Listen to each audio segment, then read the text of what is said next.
first book that we have here is called Then She Was Gone. And it's a novel by Lisa Jewell. And the first thing that I really love about this book is that the cover has a slightly grainy texture. You can hear this compared to more of a smooth textured cover like this.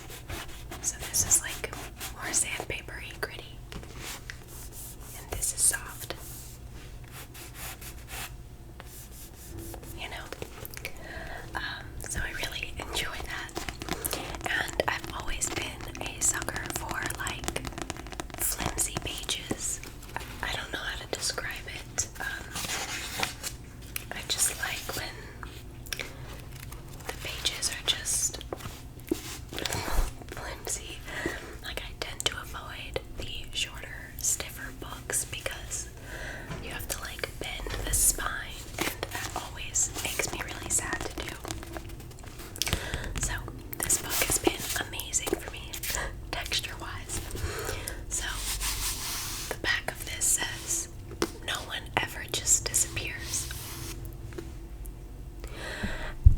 Ellie Mack was the perfect daughter, and then she was gone. 10 years after Ellie's disappearance, her mother, Laurel Mack, is trying to put her life back together when she meets an unexpectedly charming man in a cafe. Before she knows it, she's meeting Floyd's daughters, and his youngest, Poppy, takes Laurel's breath away.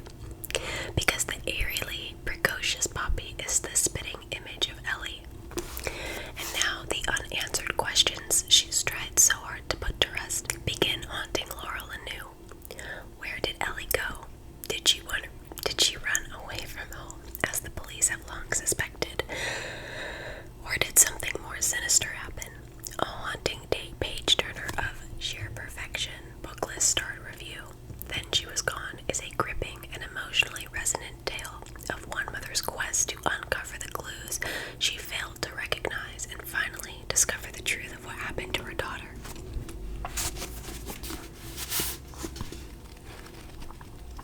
This book is sitting at 356 pages. It's technically a little bit longer than that because there are some reading group questions. So if you do want to use this book for a reading group, there's some great question prompts and a few pages of the epilogue and acknowledgments. So she has a bunch of other novels as well, but this is the first book that I've heard about from her. And I really only have time to read a few chapters each night. I'm about 100 pages in, but I will read you, let's see.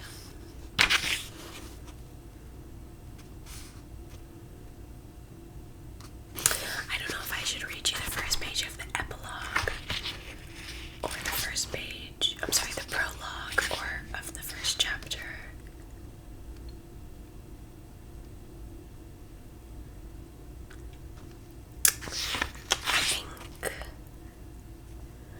I don't know. I think it's only right to start with the epilogue. Okay. Sorry. Prologue. Those months, the months before she disappeared, were the best months. Really, just the best. Every moment presented itself to her like a gift and said, "Here I am. Another perfect moment. Just look at me. Can you believe how lovely I am?" Every morning was a flurry of mascara and butterflies, quickening pulse as she neared the school gates, blooming joy as her eyes found him. School was no longer a cage. It was the bustling, spotlit film set for her love story. Ellie Mack could not believe that Theo Goodman had wanted to go out with her. Theo Goodman was the best looking boy in year 11, bar none. He'd also been the best looking boy in year 10, year 9, and year 8. Not year 7, though. None of the boys in year 7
So I felt like naturally drawn to the book already, because it's so close to home. But I'm really excited about this book too, so let's go ahead and see what this holds. Okay. Oh my gosh. I'm gonna get sucked in, I can already tell. Prologue, John F. Kennedy Airport, New York, Tuesday, February 22nd,